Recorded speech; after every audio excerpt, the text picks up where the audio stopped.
Welcome back to another episode of Across the Pond. We're now in the double digits. Barry, we're on episode 10. What a surprise, eh? Most podcasts don't get this far, so I'm super chuffed to get to 10 and long may it continue. Absolutely. Pond, across the pond with Barry and Chad. So the number 10 is not the only sort of reportable thing this week. We actually have, Barry's done a bit of analytics and aggregated all of the listens across all of our various platforms. Obviously, there's quite a few. And we have recently passed 1,000 views and listens. What a milestone, eh? What a milestone. It's crazy to think that we started this, Chad, like 2 months ago probably. Yeah. And we kind of assumed that no one would listen because we're starting from scratch, right? And we're starting from nothing. Yeah. And we've somehow managed to grow quite a cool little audience, and it's growing every single week. And so we're very grateful for everyone who has been one of those 1,000. And we look forward to keep providing value, keep these conversations going, and seeing where this podcast goes. So super chuffed. Definitely. Well, let's get into this episode. The week that was. So last week, one of our big key topics was the basically what's escalating there with Iran and the US. Some developments in this last week where there has actually been an airplane that's been shot down. Now, not quite as clear-cut as that, as I'm sure you'd imagine. Let's go through it, Barry. So, 176 people, innocent people, who were in this airplane that was shot down by a missile. Yeah, so I think it's important to think about the context and in which this happened, which is actually the interesting part, right? We spoke about last episode of how the US had done this drone strike on one of Iran's big generals, and there was worries about a retaliation. And Iran, in the aftermath, did retaliate and shot missiles at 2 US army bases in Iraq as kind of their retaliation. Things kind of calmed down over then. And then this plane crash happened, and of course it raised a lot of scandal, a lot of drama. And from what has been reported, it seems that there was a plane that was leaving Iran going to the Ukraine, and just about 2 or 3 minutes after takeoff, it was shot down by Iranian forces. And the plane crashed and all passengers died, like you said. And for a few days, Iran was denying involvement. Everyone was trying to figure out what happened, why, who shot down the plane, etc., etc. And after a bit of a media storm and whatnot, Iran came out and admitted that they had shot down the plane unintentionally, which was obviously quite a crazy thing to admit and a crazy thing to talk about. And so everyone around the world was quite livid, especially I think there were Canadians on board, there were UK citizens on board, there were a couple countries on board. So a lot of presidents of various countries stood up and said this is not good enough. And basically the story that they are going with, and who knows if it's true or not, but the story they're going with is that one of their defense, I don't know what you call it, missile launchers or whatever, acted independently without proper authorization or without checking that this was the right plane to shoot down. And they mistook it for a missile coming into Iran. So they mistook the plane for a missile. So something went wrong with the radar or something. And the story is that the guy had about 10 seconds to decide whether he was going to pull the trigger or not. And he was trying to communicate with his superior or with the plane itself or whatever communication needed to happen, and that communication was faulty. And so he took the decision by himself, apparently, to shoot down this plane. And so obviously Iran are livid with him, and everyone around the world is livid with Iran because this tragedy was completely avoidable, and it really added unnecessary fuel to this fire that's going on in the Middle East. So a really, really weird situation, a very tragic situation for those passengers and their families. And it just kind of shows the powder keg that relationship is at the moment, and how high the stakes are. And everyone seems to be on tenterhooks and on edge at the moment. So really, really strange situation there. Yeah, absolutely. What a devastating incident that was. And I mean, I think let's kind of unpack it a bit here. So the 3 days that Iran denied involvement. Now, I mean, this wasn't just a subtle denial. This was quite an express denial where they actually had somebody from the Civil Aviation Authority, that side, come over and make a statement where, he basically confirmed point blank that this was not a missile. And it almost looks like there was enough evidence against this statement from other media sources and from other nations around the world that they kind of almost just felt this building up pressure where they actually had to give in and concede that this is what actually happened. Now, why do you think they would deny it if it is something that they themselves detest and they themselves are looking to prosecute for? Yeah, I think they deny it because of the media, the storm that's going to hit them now, and kind of the stigma around Iran at the moment. So this kind of action and this kind of mistake, if you want to call it that, is really really poor for their diplomatic standing when it comes to all the various treaties and sanctions against Iran, and also it damages their relationship now with the US that was sort of like almost a little bit more stabilized after the two attacks, and they were kind of in a position where they had retaliated, but not in a way that it started even more chaos. And this was unnecessary completely. So I think that they were caught with their tail between their legs, and figured eventually, once enough information had came out, it was probably not possible to deny it any further. And what is also quite important is that the actual Iranian citizens on the ground actually stood up and started protesting and rioting because of this against their own governments. Yeah. So it wasn't just international pressure, it was actually local pressure as well. And I watched some of the videos of some of the citizens in the streets and shouting and protesting against the Iranian government for what happened. And it just kind of showed that even the Iranian citizens are not happy with the status quo when it comes to the government and how they run their things and their country. And so there's a lot of pressure there, and so this denial and then the final admittance, I think it's just bowing to social pressure. That's kind of my impression. Yeah, I completely agree. I mean, in this apology, he almost qualifies it slightly by blaming it on US adventurism. Now, obviously, that refers to, possibly thinking that this was an incoming missile, and obviously a very relevant case in terms of the timelines that this has happened. But I mean, this sort of mislabeling of an aircraft could have happened at any other time. So, do you think it's fair to qualify such an apology and blame it on the US? Yeah, I'm not sure if it's fair. It certainly makes sense as an excuse, right? If you were trying to make an excuse, it makes a lot of sense because, as we were saying, like both countries are kind of on tender hooks. Like I'm pretty sure that the defense systems in the US are on high alert at the moment, waiting for something to happen, and same in Iran, right? So if you see something on your radar and in the heat of the moment, you make a mistake and you think it's something that it isn't, and this is the most generous interpretation of what could have happened, right? But if you generally made a mistake, you can understand why he's on high alert because of what's happened in the last 2 weeks, and they might be expecting some sort of more attacks from the US. So I understand the excuse. Whether it's fair or not, that's up for debate, and it's so hard to tell just from reading news stories.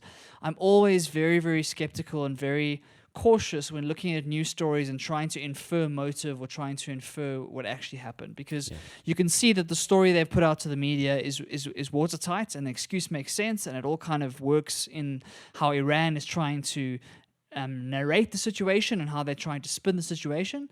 No one actually knows what really happened behind those doors. And for one, also to blame it not only on US expansionism, but to blame it on this one guy who was this missile like pilot, or I don't know what you call it. I don't know, defense pilot. Yeah. Is also a bit strange, and not to take full accountability as the Iran government Iran Defense Force who made a mistake.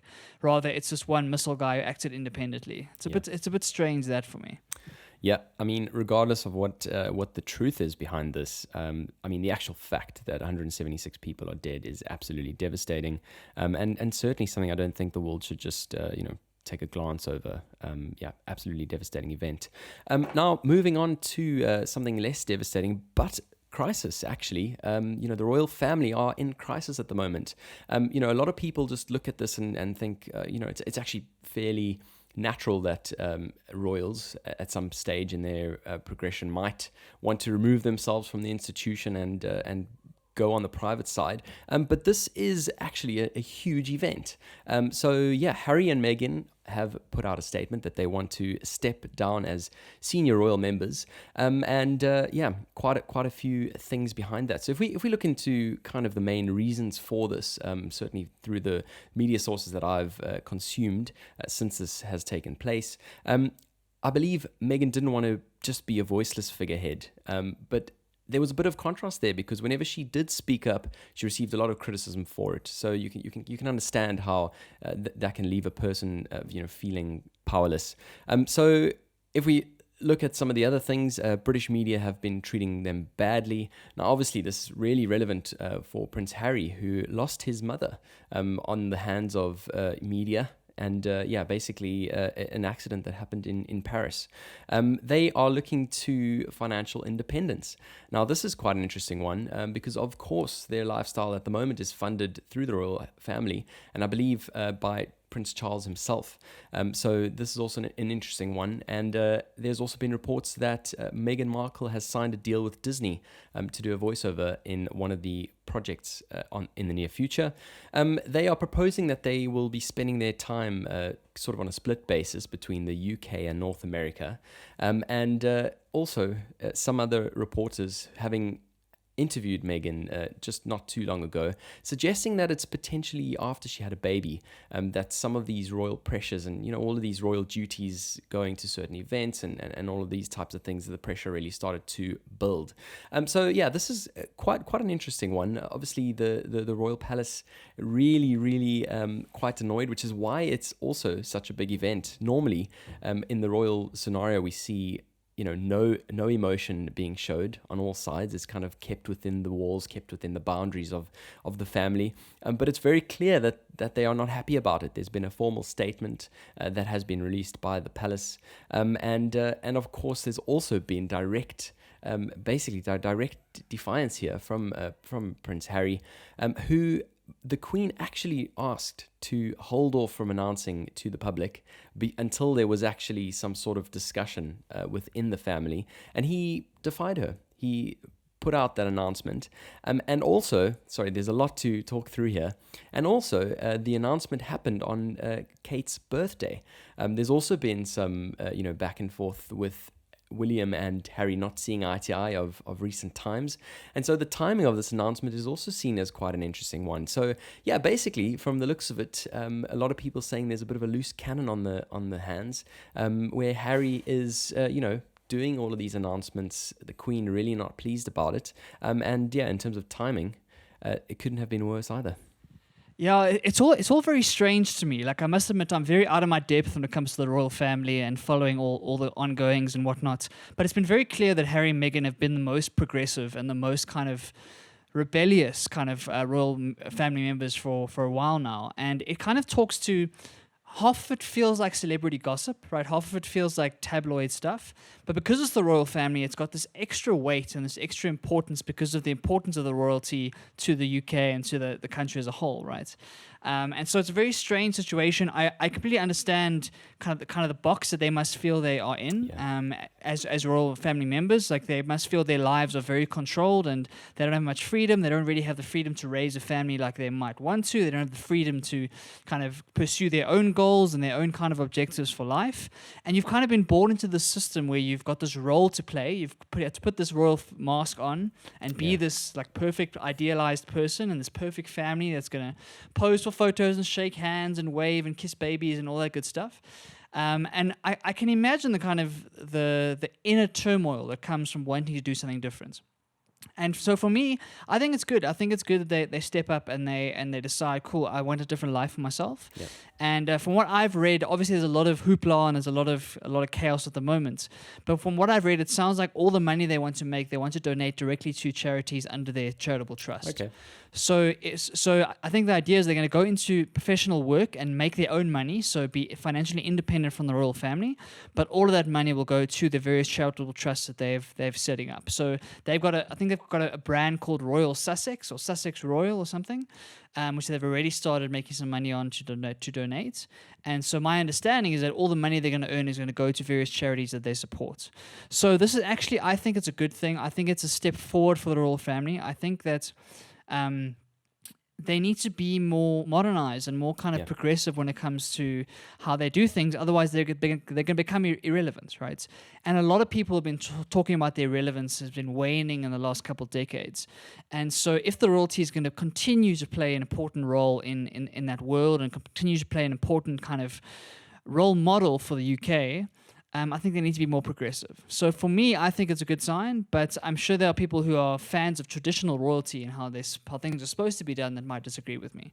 Yeah, I completely agree there. The thing here is, in terms of, going about that modern sort of transition that the family needs to go through, Harry and Meghan were seen as quite a big asset on that front. They were seen as a couple that was able to bring the royal family through to this, current age, and their loss would certainly hamper that. Now, this is why I think it's quite interesting, and actually news just in literally half an hour ago as we record this, that the Queen has agreed a transition for them. So I think what's going to be really interesting here to see is what sort of roles they retain. Obviously, Harry's had quite a key role with the military, obviously serving some time in a senior level in Afghanistan, and that seems to be quite an important thing to keep. Obviously, we've spoken about the charity work that they've done as well, and I think those are going to be important bits to do too. So I think that's going to be an interesting one to see how this sort of changes on. To sort of dial it down a little bit and look at something slightly light.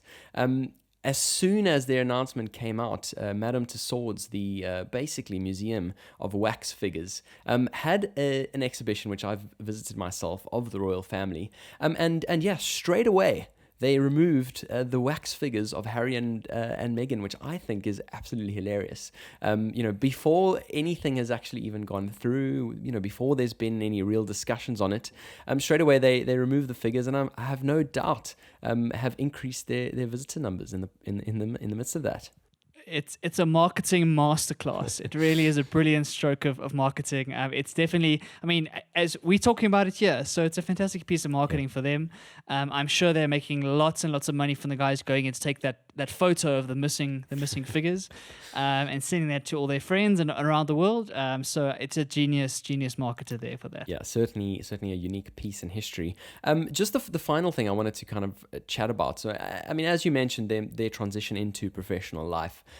It is really looked on negatively for anyone to cash in on the royal brand, and certainly the brand that Harry and Meghan have developed over time. Now, obviously, they got married on state funds, and that's quite a costly procession that they had.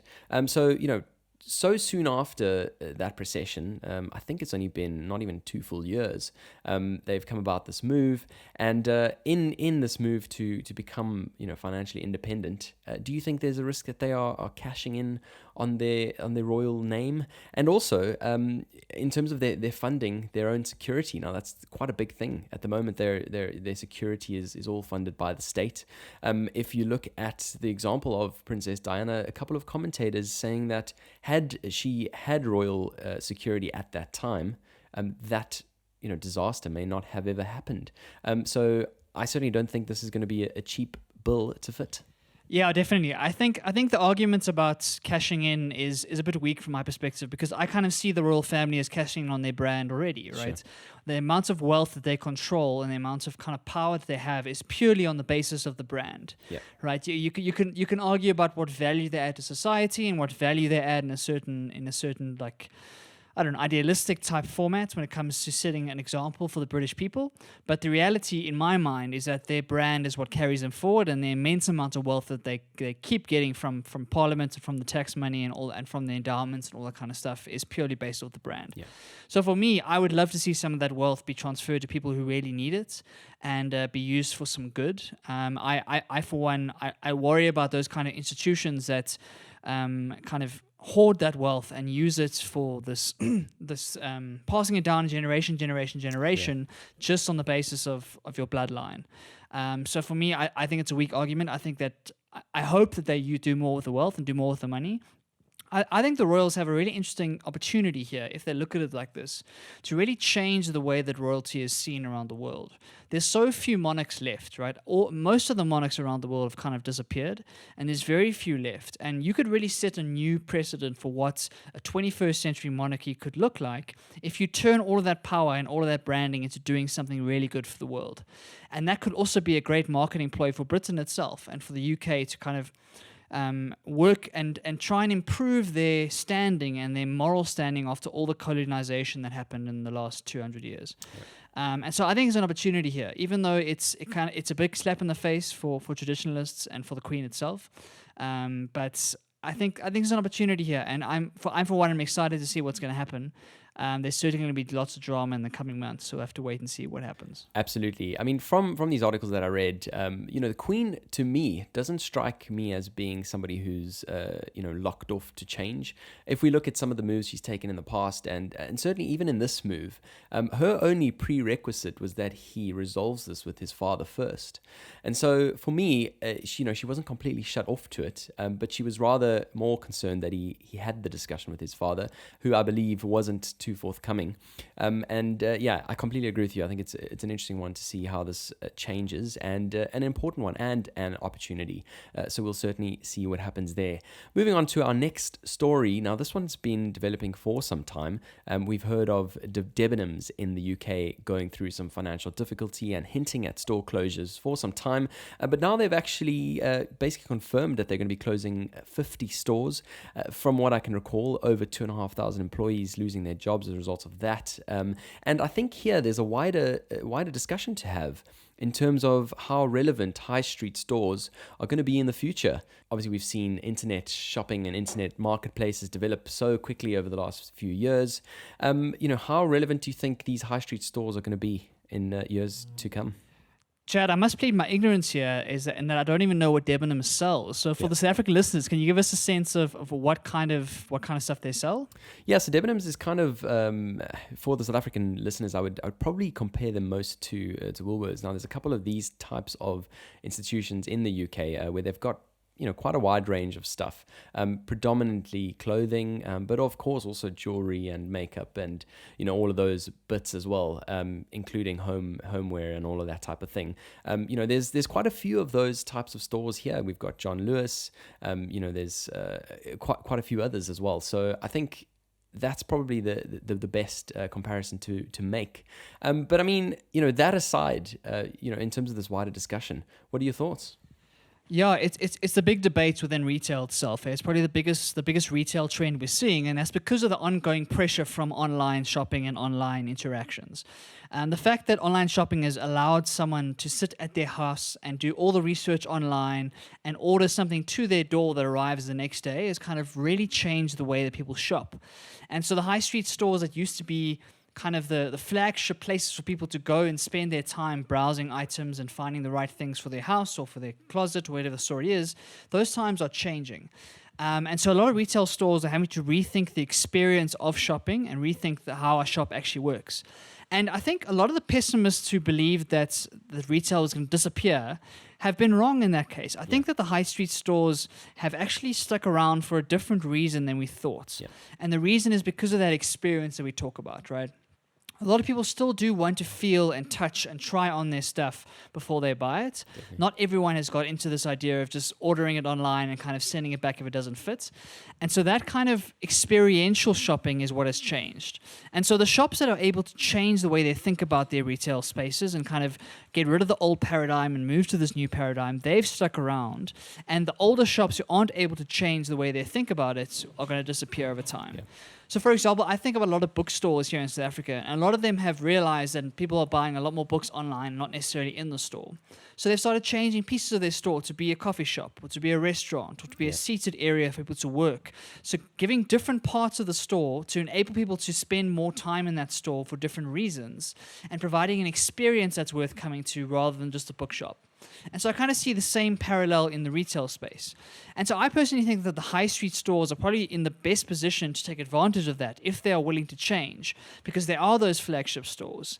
I think the stores that I have to worry are those in the smaller areas or in the less fancy areas.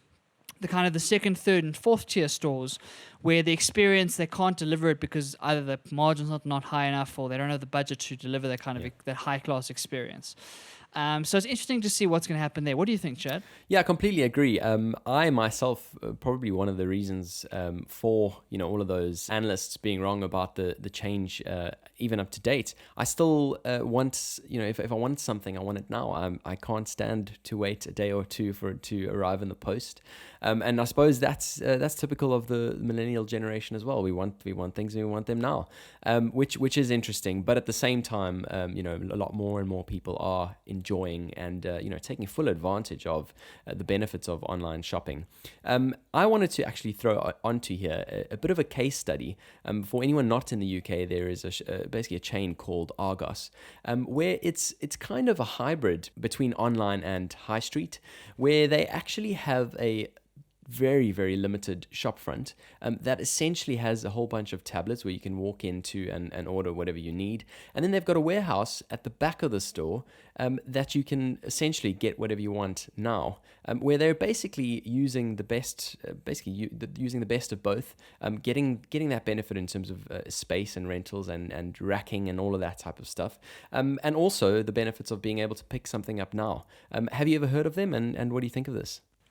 I have heard of the chain. I hadn't heard that they were doing that in their stores, but I have seen a lot of ideas around these kind of concept stores, like you say, where instead of trying to stock all 10,000 varieties in front of the customer, they'll stock everything in their warehouses and then have a limited showroom, almost like a car showroom, where they show their best items.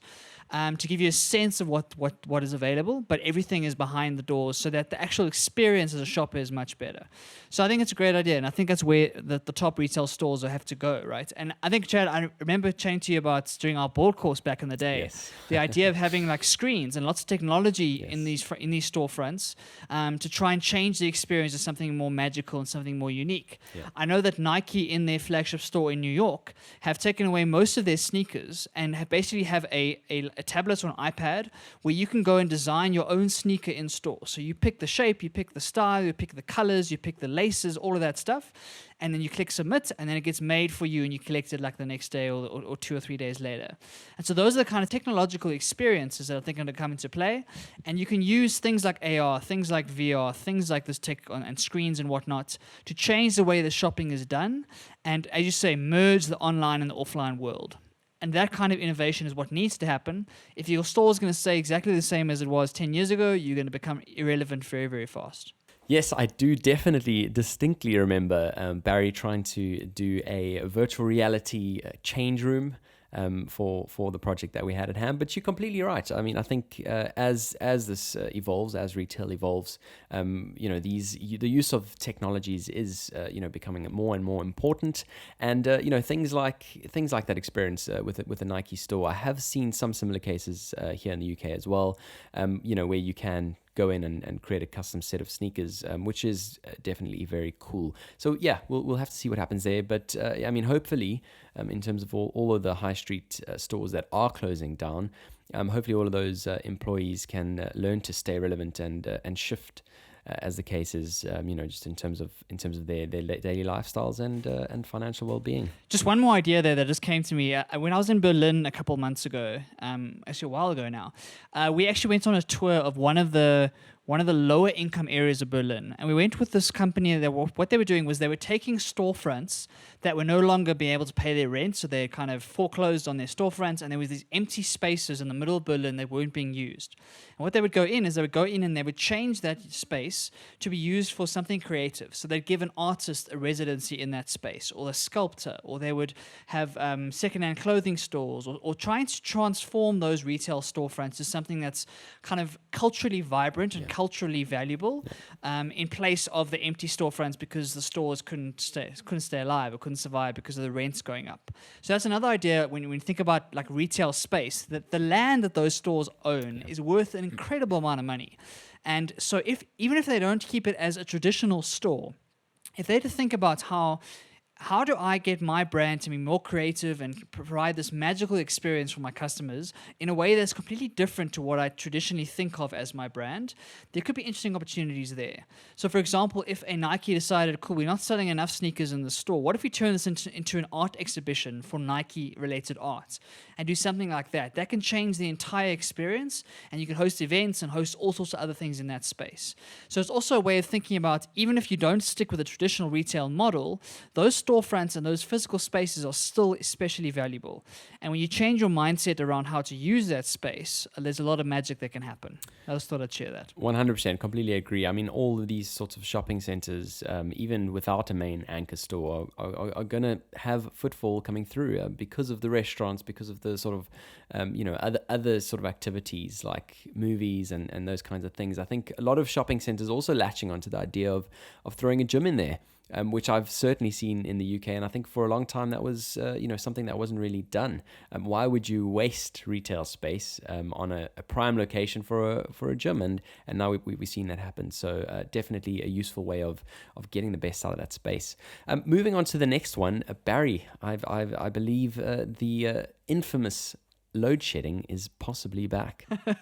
Yeah, it's the never-ending story, and all my optimism from the Christmas period has been somewhat muted by some threats of oncoming load shedding. So at the moment we are fine, but there are threats that as people get back into work and the mines start operating again, and everyone goes back to school and back to work after the break, that things might get a bit hairy. And we actually had in retrospect, quite an amusing thing happened this past Friday, where there was a substation in Krugersdorp by the main international airport here in Johannesburg that blew up on the weekend, and it cut all the power to the airport itself.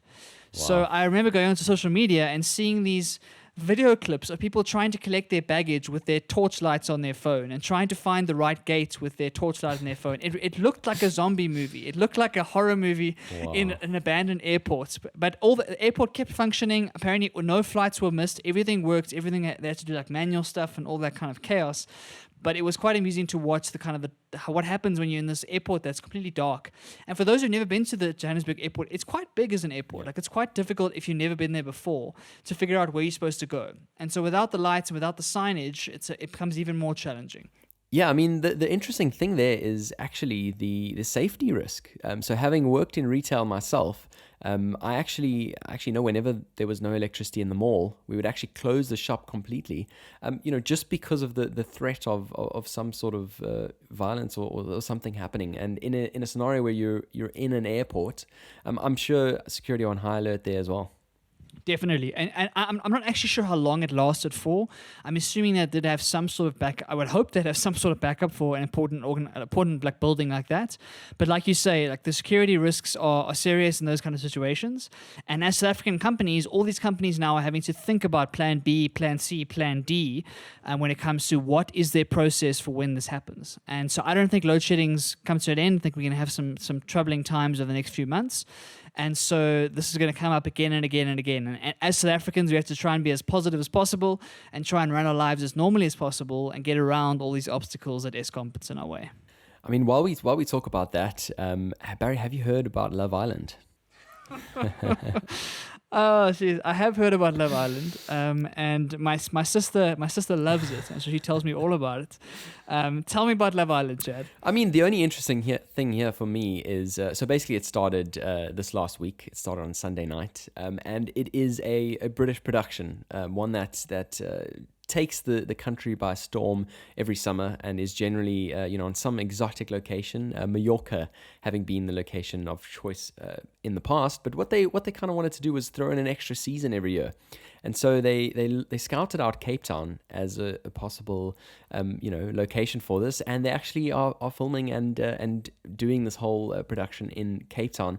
So the thing that I thought interesting was whether they've thought about load shedding and whether they've thought about not having electricity throughout their production. I mean, I certainly thought, and even from the first episode, I certainly think Tourism South Africa is going to strongly benefit from this production. But if we see no electricity, it might turn very quickly the other way.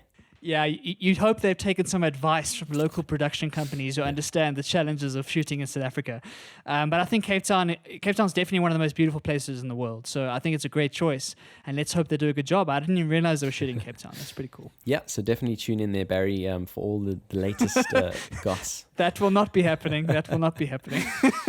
Moving on to the next one, we've seen Justin Bieber having released a new single, Yummy, which happened a few weeks back as far as I can remember. And yeah, I mean, essentially hitting the news page this last week for essentially sharing one of his fans' posts that essentially try to get this track to number one, but not necessarily through ethical ways.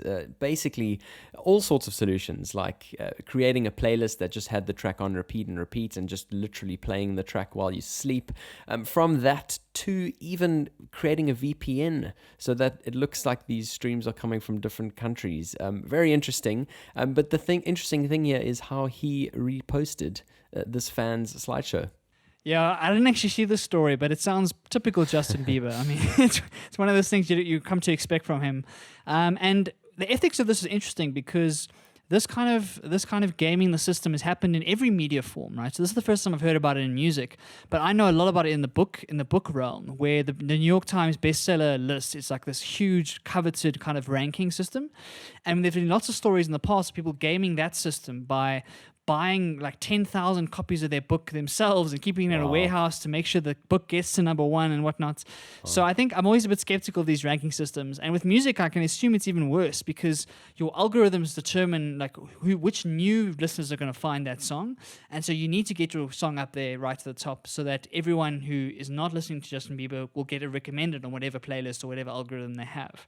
And so this whole algorithmic curation of media has certainly changed the game as to what marketing looks like. Marketing is not anymore going on a world tour and doing 1,000 arenas and kind of doing it like that. Yep. You're trying to hit the top rankings. You're trying to get on the top talk shows around the world. You're trying to get in the top YouTubers and all the influencers. You want them to be talking about your projects. And so it's just another example of how marketing and media has changed. And the ethics around this stuff is difficult to say because it's not illegal what he's doing, right? From what I've heard, it's not illegal, and it kind of throws a bit of worry about these rankings and kind of the gaming of the system. Definitely. I mean, this track I believe has had mixed reviews since coming out. So I think it's quite funny that there's this push to get it to number one when it's clearly not working for the masses. I don't mind it so bad myself. What do you think, Barry? It's a surprise because it's Justin Bieber. So I would have assumed that anything he made would go number one immediately, just based on his fan base. So maybe he's lost a bit of relevance. I don't know.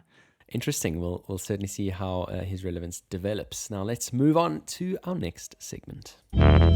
Stuff I found interesting. All right, so in the stuff I find interesting for this week, we're going to return to a blog series that I mentioned a couple episodes ago from an amazing blog called Wait But Why. And Chad, I don't know if you remember, but we chatted about this like long series of basically mini books that he's putting on the internet, talking about the political situation in the US and trying to explain why there's such a huge kind of gap between the left and the right and why everyone hates each other, basically. And so I think that the 10th chapter just come out, so I recently read the 9th chapter, and as always, I recommend that series to anybody. It's a lot of reading, but it's really, really well done. And so I just wanted to pull out one idea from the 9th chapter that really stood with me and kind of stuck with me, and that was the idea of intellectual conviction. So I'm going to preface this by saying that kind of how we think about conviction and how confident we are when we speak about something kind of determines what the listeners think our knowledge is, right? So if I kind of speak very confidently about a certain topic, the confidence kind of pulls through and kind of shows on your side of the conversation that I know what I'm talking about. Yep. And so if I'm to speak with some sort of hesitation or I'm not quite sure what I'm talking about, that comes through as well, regardless of the content, right? So unless you have a good understanding of what the topic is and you can spot my flaws or spot that I've got gaps in my knowledge, my confidence breeds my competence in a way. Yep. And so intellectual conviction is one of these things of it's just become charismatic kind of expressions of what you think. And often in this kind of world, the people who speak the loudest and the most articulately kind of get shown as the experts in their field. And there's a small issue with that because what this blog post kind of unravels is the fact that nothing is black and white, and we don't actually know anything. Everything, and it's a scary statement to make. Yeah. Everything we know is based on observation, is based on experiments, is based on kind of gut feelings or intuitions or a whole bunch of different things. And if you want to see something, if you want to look for a fact in today's world, you can go online and see 18 different versions of that fact from different points of view and different opinions, right? And so there's very few things in this world that we've actually decided objectively as the human race that this is the truth and this is the fact. And what that means is that in most intellectual conversations, the people who are actually intellectually honest and intellectually humble enough to admit that they don't know for certain something, those are the ones who are actually who we should be looking to for guidance and for wisdom. And that kind of nuance in thinking and that humility when it comes to, I think this, but I could be proved wrong in the future. And I'm willing to change my mind if different evidence comes to me. That kind of willingness to change your mind is not what's celebrated in today's world. Yep. What's celebrated in today's world is the charisma and the conviction that I know what I'm talking about and I'm going to tell you what's right. Yep. And so that conviction is completely opposed to the kind of humility that I'm speaking about. And what this blog post says is that the wisest people that we know doubt everything that they know. And so we should be celebrating that kind of doubt and that kind of nuance, because what it shows is an intellectual humility that is realistic about what we know about the world. Yep. And so the more sophisticated thinkers are able to reason with that and able to juggle those contradictions in their head, and they're able to withhold judgment until they've done enough research. The ones who talk often are hiding intellectual insecurities or gaps in their knowledge. So I thought that was interesting from that post. What do you think, Chad? I think this is a fascinating conversation. I think it's an incredibly important one. For a long period of time, I've always struggled with these personalities that, throw out facts and get so much following, so much, belief, when it's quite clear that a lot of the time there's no actual underlying knowledge there. There's no actual expertise. So I completely agree. And I think this idea of intellectual conviction is a really important one. I certainly try to myself be very honest with my knowledge and my gaps, and I think intellectual awareness here is quite important as well.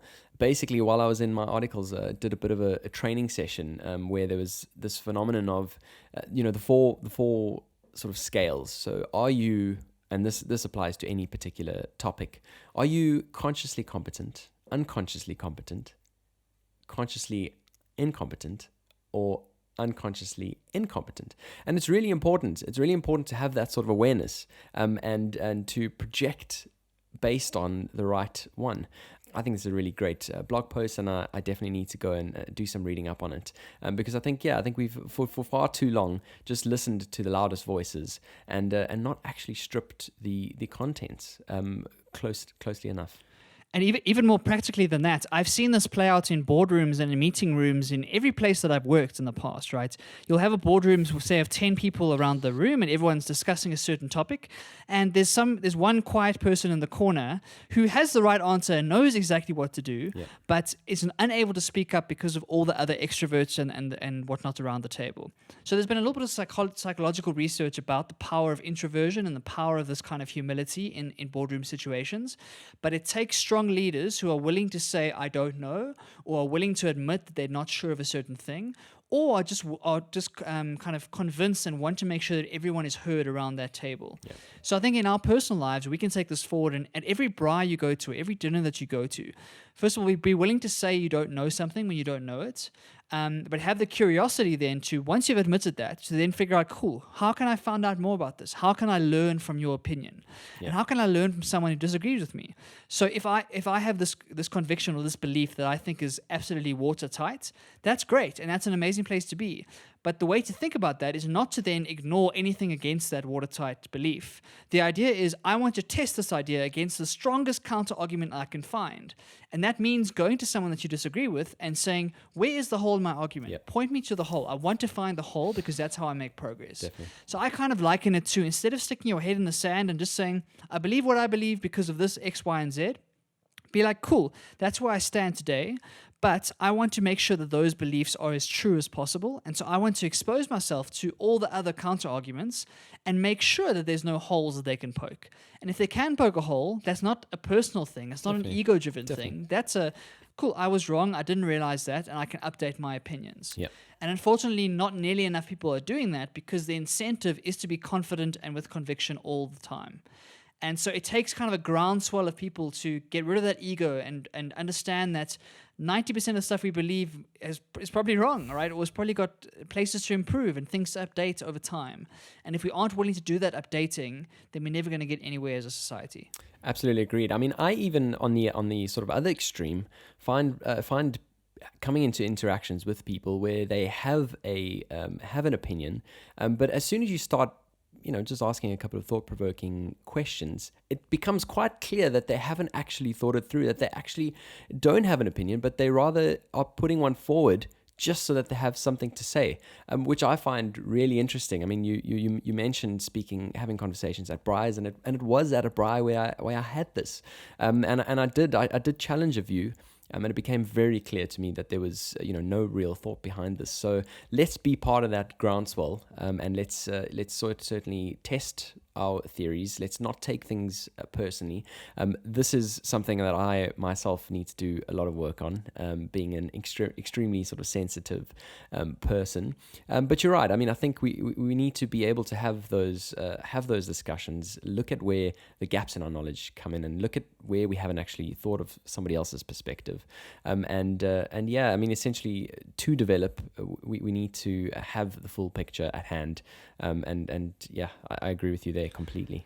I think the way that we need to think about this when you want to try and make that progress is that our ideas and what we believe need not define our identity. Yep. Right? So when someone challenges something that seemingly identifies us, or some sort of racial group we're part of, or a religion, or a way of thinking, or a career choice, or whatever those labels we give to ourselves are, the more we can detach from those labels and realize that Barry is not that label, right? Or that label is not Barry. That allows me to have a genuine conversation about whatever that idea is. The moment that thing is like ingrained on my heart and has become part of me, anyone that challenges that point of view is attacking me personally, and I'm naturally going to react defensively. And so I think that kind of self-awareness of understanding that you are not your labels, and you can have genuine, cordial disagreements and arguments about important ideas in the world without it impacting your personal pride, that's kind of the direction we need to be heading towards. Yeah, 100% agree. An important topic, and yeah, thanks for bringing it up. Let's move on to our next segment. Looking ahead. So this one's quite a short one this week, but I was basically just scrolling through YouTube and came across this link that in CES this year, Sony have made a car. So very interesting. Clicked on it and kind of tried to look into a bit more to see what this is all about. And basically, this was a complete prototype. It is not planned to be a production model. It's really it's really just there to illustrate that they manufacture so many components, they may as well be in the automotive industry. So if we look at some of the innovations on this prototype, for example, rear view cameras replacing the mirrors. It's got the self-driving sensors, which obviously are not mainstream completely yet, but it's future-proof. And basically the screen and the interface, obviously Sony being involved in making computers and interfaces and all of that type of stuff, it's all the way there. I mean, I think the biggest reason why we got that disappointment there from Barry is actually the design of this thing, because it is absolutely beautiful. It's kind of a cross between a Tesla and a Porsche. Sleek lines in terms of the color and the finish that they picked as well. Kind of a cross between a matte and a sort of sheen. And so, yeah, I completely agree with you there, Barry. I really want to see this car on the roads. Yeah, it's one of those things where it was a great marketing ploy, it seems, because if I'd seen that thing across the crowded room, I would go directly there, right? And it was, as you say, it's a beautiful, beautiful car. And the design was probably one of the better designs cars I've seen in a while. Yep. And I've got this background knowledge of the Tesla Cybertruck in the back of my mind, which is quite different to this car. Yep. And so I think it's a great example of another trend we were chatting about earlier in the episode, of this experiential design. Yep. And at CES, you've got everyone trying to show off their various products. And so there's lots of cell phones and lots of laptops and lots of robots and that kind of stuff. A car like that in the middle of the showroom is a great way to get attention and to get people coming towards you. And then to show off all the various little pieces of technology that Sony manufactures is really, really cool. So yes, I'm disappointed it's not going to be a real thing. It would have been interesting to see them enter that market. Yeah. But a fascinating experiential way of showing off the various technology in a way that's certainly going to stick with people who were there. Hey, you never know. With the way that cars are evolving and becoming a lot less, mechanical and technology and all of those types of things becoming more and more important. So let's see what happens from there. Let's move on to the next one. Develop and grow. So on to develop and grow. As we discussed last week, I've been having a couple of lunch and learn sessions at the company I'm working at, and one of the speakers this week was a guy by the name of John Salmon. He was part of the Heads Together campaign. We were speaking about the Royals earlier. And they obviously started speaking about mental health. I think it was 2 years back. He was part of that story. And if we look at some of the things that he spoke about, I just thought it was a great talk. And we really need to just talk a bit more about mental health. So let's have a look at some of the reflections that he basically gave us in his story. So essentially, it had been, I think, about 16 years that had passed since he had this episode, and he had kind of just suppressed this completely. And it was really only in the point of writing it down on a piece of paper — we've spoken about journaling before — that he was actually able to detach himself from it, to realize that what he's gone through was quite a significant thing, and to start talking about it, which is I find the most important part. So if we look at his journey, there were some very dark things that he went through. His father had committed suicide. He had essentially taken a bit too much on at his workplace, and had really just woken up one morning in a very dark place, couldn't get out of bed, essentially didn't know what to do. He was just completely stuck in his own, in his own mind, really, and was actually admitted to hospital as a result of that. After being released from hospital, he actually tried to commit suicide himself, which was unsuccessful. And I think the real interesting thing to chat about here is that suicide in the UK is the biggest killer of men under the age of 45. So for me, the fact that we're not talking about this enough is absolutely shocking, because clearly it is something that is, quite a big phenomenon, and something that we need to address. Basically, because of the stigma, I mentioned he suppressed it for 16 years. It was essentially because of the stigma surrounding mental health. Now, it's not something 16 years ago you wouldn't think you'd be able to go to a group of friends, with a beer in hand and say, hey, I had a breakdown. This is something that we need to completely break down, because a lot of the times we feel like we're fighting these battles on our own, and one of the most useful tools we have is each other. And stigmas like these basically, shut those tools off from our accessibility. Basically, these were his sort of 3 actions to take. Have a conversation and trust your instincts. There's this hashtag called hashtag Ask Twice, which I've never seen before, but for me, really interesting. So if you ask your friend, how they are, you've obviously known them for a while, you can see they're not completely right. Their first sort of response is going to be, yes, I'm fine. And Ask Twice really just tries to get you to peel that veil away a little bit more. If asked after the second time, they're not keen to divulge, fine, maybe the next time they will. But ask twice. Have those conversations. Care about the people around you, and see when these types of mood changes come through. Looking after your own mental health. So things like meditation, checking in as to how you're feeling all the time. Things like journaling, like we spoke about. These are tools to help us check in. A lot of the times we've got thousands of things going on, and we never actually stop and think about how we're feeling in a particular moment. Exercise, be kind to yourself. And then basically, for those in the UK, there's a tool called Hub of Hope, which I've not heard about before, but basically it's an app that it really just is a big database of all contacts that you could need if ever you're going through anything. So if you haven't heard of Hub of Hope, please do just note it on the back of your mind. If ever you notice anyone who's going through anything, or if somebody doesn't look to be themselves, certainly refer them in that direction. That's basically the gist of the talk for me. Obviously, just a tale of a guy who's gone through a couple of things, as I'm sure a lot of us have in life, and really now looking back on how stigma affected him not being able to talk about it. That's really interesting, and there's a lot to unpack there, and a lot of it actually resonated with me. I think that stigma we talk about is a very male thing in a way. I think that the women in our lives have been encouraged their entire life to talk through things, and a lot of their friendships kind of revolve around sharing emotion and talking through emotion and whatnot. And there's this kind of stereotype of the women who go at the braai and making the salad, and they go and talk and talk and talk and talk and talk, and the guys go and talk about like much more shallow things, and they have a different kind of interaction. And so, like you say, it's been stigmatized for a man to talk to his other male friends and admit that he's going through something, or admit that he's not as strong as he wants to be, because of that outdated idea of what masculinity is.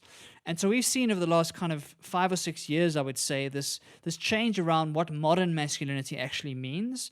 And it actually means some sort of vulnerability and some sort of ability to open up and to talk about the things that are dark in our side, inside of us, and the things we're struggling with. And this kind of talking and this kind of expressing emotion, it goes against everything we've ever been taught as to what a man is. And so it's kind of a responsibility on us to change that mindset and change that paradigm. And for the men that come after us, for our sons and our grandsons, etc., is ensuring that we pass on that message that talking through these things is not only important, but it's the solution. It's what helps you get through things, right?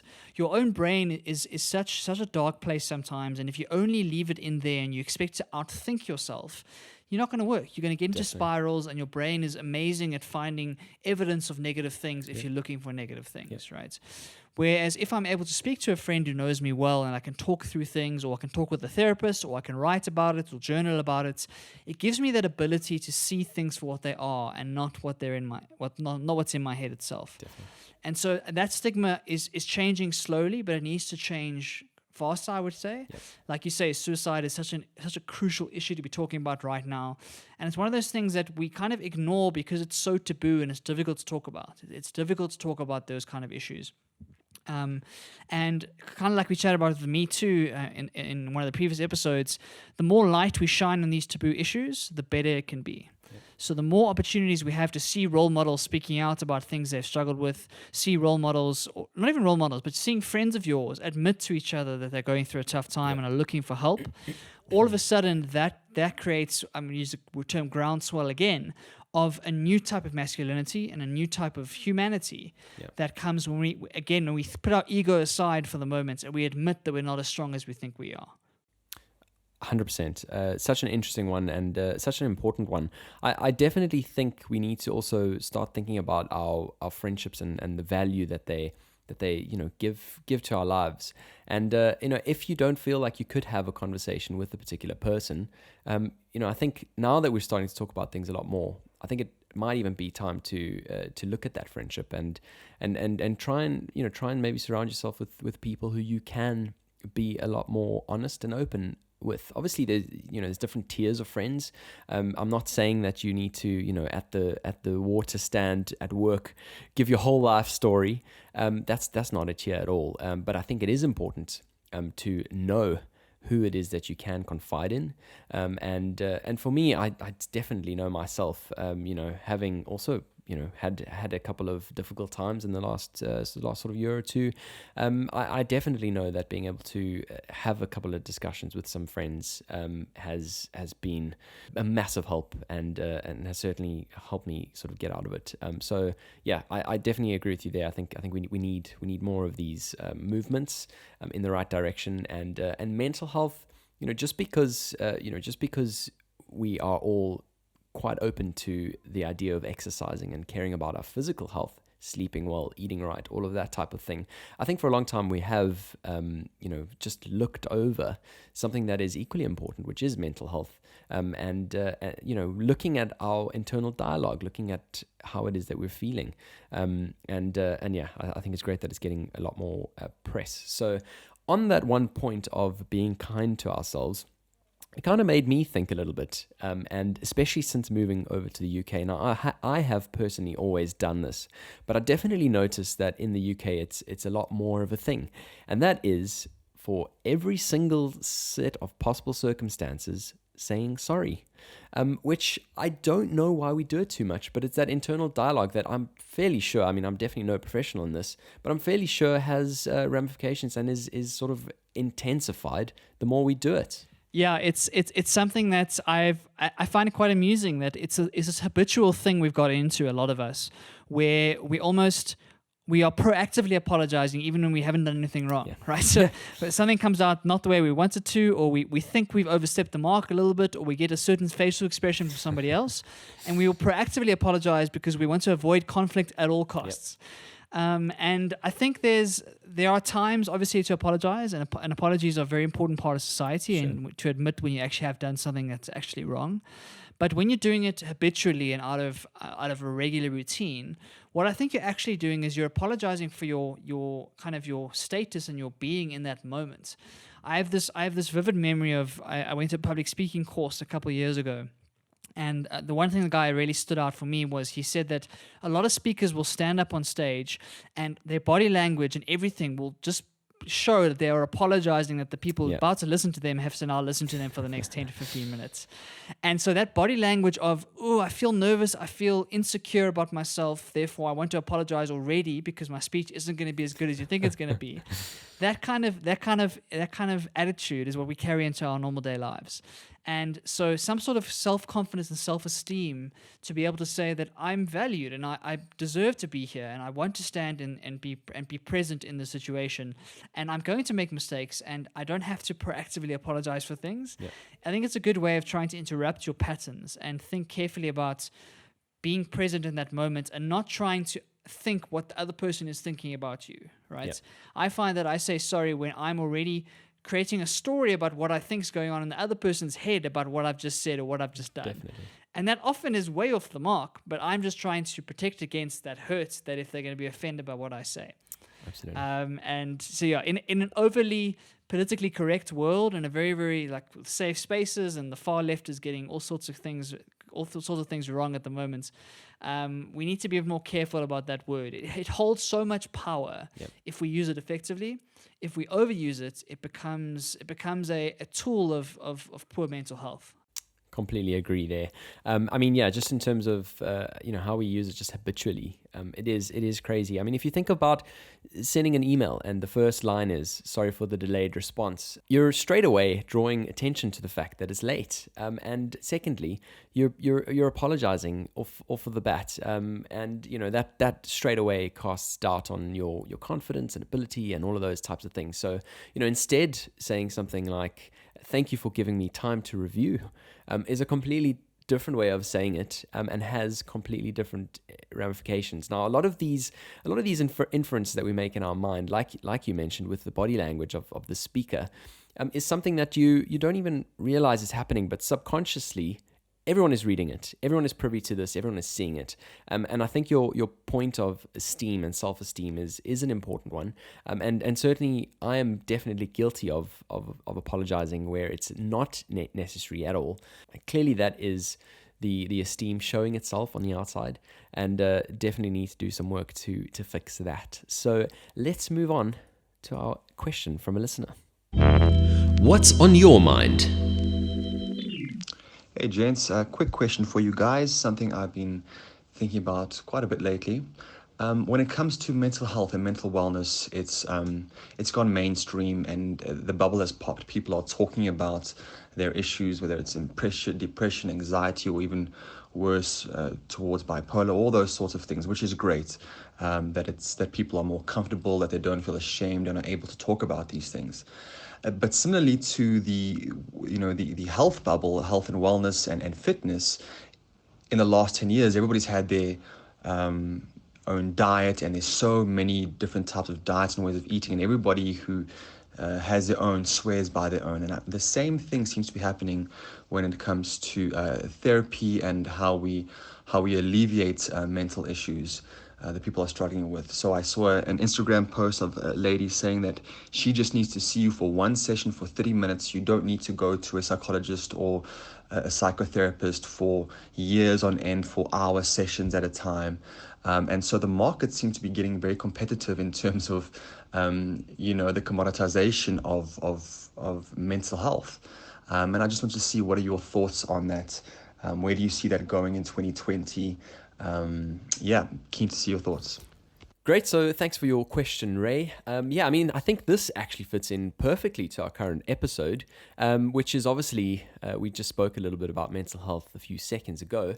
And I think it is quite relevant. We've seen a lot of, definitely a wave in terms of us being able to speak about these kinds of things. And on the back of that wave, of course, obviously, you get a lot of people who profess to be professionals and a lot of people who potentially, are kind of out there for the wrong reasons, looking to sort of profit over somebody's angst or over somebody's anxiety, over somebody's internal worries. So yeah, I mean, what do you think, Barry? Do you think over the course of this next year we're going to see a lot more people kind of advertising services who are not actually qualified? I mean, I certainly, even in the last week, one of the other speakers was a guy who is doing this. He's doing life coaching. He's doing all of these kinds of things, and he actually has no professional qualifications in this field. So I think it's a fascinating question. And yeah, I mean, what are your views? Definitely. It's something that I worry about because, as you say, the trend is getting to a stage where opportunistic people see opportunities to make money and see opportunities to build brands for themselves and build audiences for themselves, regardless of whether they have the actual chops to deal with these difficult mental issues. And I kind of see it as similar to the guys who do the pyramid schemes or who do like these motivational seminars where they're going to change your life in an hour. And what they do is they sell hope, right? So they sell hope. So they use marketing tactics and they use their ability to be charismatic, again, to speak with conviction where maybe there isn't the conviction behind the scenes, and actually convince people who are in vulnerable situations, who are feeling like they need a change in their lives. And they say that this course, well, your $100 course is going to change everything for them and change the way they think about their life. And unfortunately, with all of this kind of stuff, you find that the people who buy these kind of courses end up buying 10 or 12 or 14 different things because nothing delivers a silver bullet that it promises, right? And especially with mental health, it's not something that just gets solved like this. It isn't the kind of thing that you can buy a product or a service that then solves it for you. And even if you're paying someone, say, as a therapist or whatnot, someone to have like personal coaching or life coaching, etc., I think it's very important that they have some sort of actual psychological training before you even look at them. Yep. I'm very skeptical of this life coach kind of trend where, as you say, people will just decide, okay, I'm a life coach. And then all of a sudden they start taking on clients and they give some sort of advice that they've read online or in books or whatnot. And some of them might be well-meaning and some of them might really help clients. Yep. But with this kind of mental stuff, it's so tricky. And you've got to be in a position where you've been trained medically, you've been trained psychologically to understand how to deal with a patient and where your responsibilities lie and how much into the person's life you're supposed to be getting as a therapist or as a counselor. And so having dated a psychologist in the past, I got a real understanding of what that responsibility actually entails. Definitely. And it's a serious thing to take on. If you're going to take on that role for somebody, it's a real responsibility that needs to be taken very seriously. And so I worry about these get-rich-quick schemes and these quickly, I'm going to solve your problems overnight if you just pay me some money. And unfortunately, the kind of clientele they're serving to don't see that because they desperately want their problem to be solved. Yeah. And so in the same way as the pyramid schemes, by selling hope, these people are going to make lots of money and they're going to take advantage of these people. And so for a long time, I've been wondering if we need regulation or we need some sort of legal status or some sort of governmental control over these services, and whether we should be accrediting various people for various jobs and not allowing people without that accreditation to perform their duties. Obviously, it's difficult to enforce, but I think that kind of regulation is what we need to think about as this trend continues to grow and as more and more people come onto the bandwagon.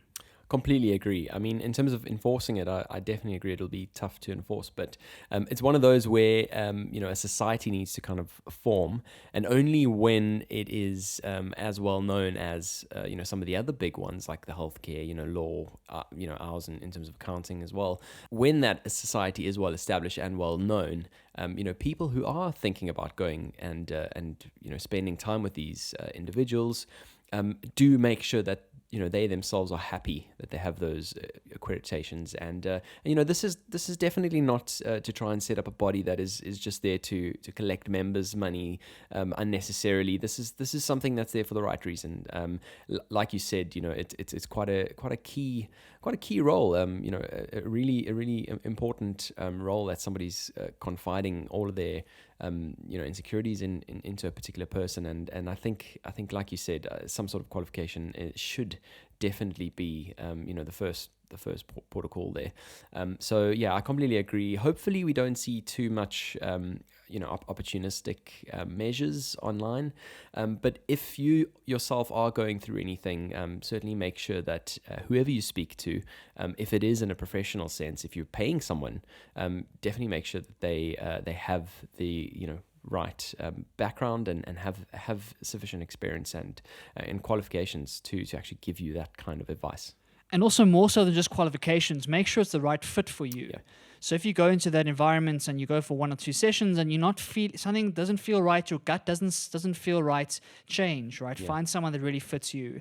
There's such a wide range of different approaches and different ways of looking at these problems.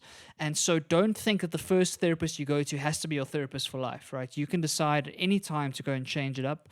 And so take some time and be skeptical and take it seriously, the job of finding that person, because they're such an important piece of trying to solve that problem. Absolutely. So I think that brings us to the close this week again. Thanks for being along on this journey. On our 10th episode, I think it's great that we're here.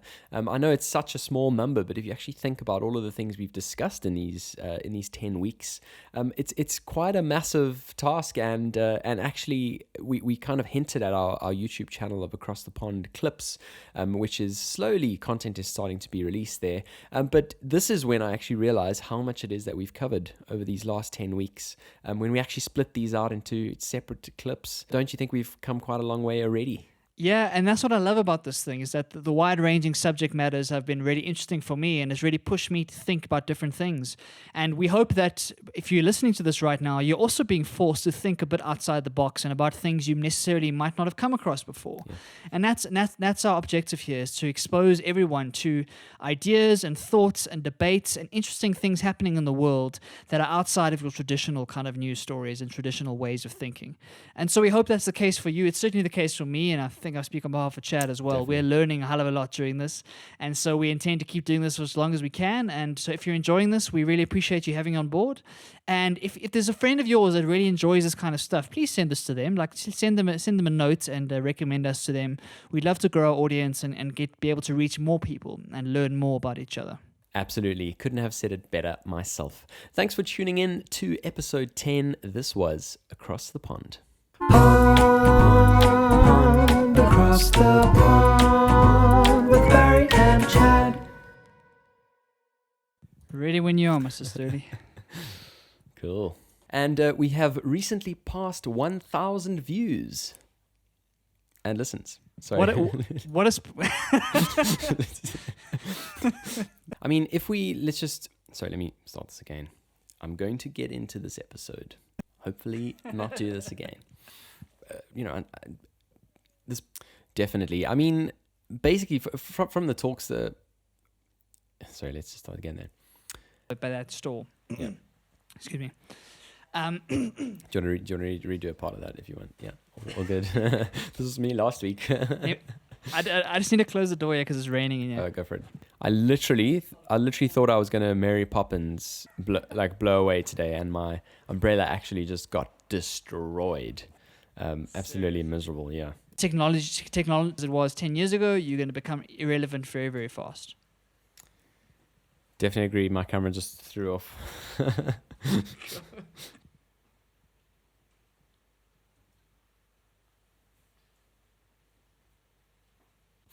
So moving on to the next one. Did you want to say something?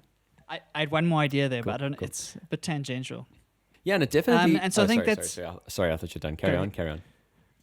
Yeah. So I don't know what I was going to say. Oh, damn! Sorry. That's okay. Go ahead. Charisma, or a fact that it's late, and also you're sorry, let me. Oh, damn! I can't play the question because it's on the phone that's currently recording. Okay, I can't either. So let's just run. Because my phone's also recording. I can pause. I can pause the video and try and get it. Because if we try and pretend to listen for 30 seconds, I'm going to laugh the whole way through. I'm not going to be able to do it. If I can sit there and be like,